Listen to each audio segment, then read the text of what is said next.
So చాలామంది ఏమంటున్నారంటే spicy nation రెస్టారెంట్కి ఎందుకు పోతున్నావు, వాడు ఏం చేస్తున్నావు అని అడుగుతారు. యాక్చువల్ చెప్పాలంటే ఒకసారి మా ఇంట్లో మా మమ్మీకి నాకు గొడవ అయిందనమాట. చాలా సీరియస్గా అయింది. అలా మా మమ్మీ నాకు ఇష్టం కర్రీ ఉండలేదు. సో చాలా చిరాకులేసి చాలా కోపం వచ్చి నేను ఏం చేశానంటే అలా నడుచుకుంటూ వెళ్తున్నా. ఫుల్ రాత్రి 9 అవుతుంటాయి, ఫుల్ వర్షం పడుతున్నది. ఆ టైంలో అలా పిడుగుపడ్డ శబ్దానికి నేను పైకి చూసాను. అక్కడ స్పైసీ నేషన్ రెస్టారెంట్ ఒక రెస్టారెంట్ కనబడ్డది. అప్పుడు తినడానికి ఏమనుకుంటున్నాను, లోపలికి వెళ్ళి నా జోబులో ఎత్తుకుతూ ఒక 500 నోట్ దొరికింది. సో చికెన్ బిర్యానీ ప్లస్ ఇంకోటి అదేదో ఇంకొన్ని వెరైటీస్ తిన్నా.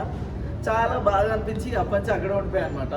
నేనేమన్నా అంటే ఇంట్లో మమ్మీలతో గొడవ పడకుండా మమ్మీలతో కాంప్రమైజ్ అయ్యి అప్పుడప్పుడు రెస్టారెంట్కి వచ్చి తింటూ మమ్మీలు కూడా తీసుకొచ్చి వాళ్ళతో కూడా తింటూ ఫ్యామిలీతో తింటూ ఫ్రెండ్స్తో తింటూ ఎంజాయ్ చేస్తూ స్పైసీ నేషన్ రెస్టారెంట్ ఎంజాయ్ చేయొచ్చు అని చెప్తున్నాను అనమాట నేను.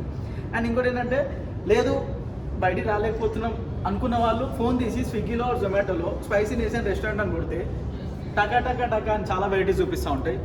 చూడండి, బుక్ చేసుకొని తినండి, ఫ్యామిలీతో ఎంజాయ్ చేయండి.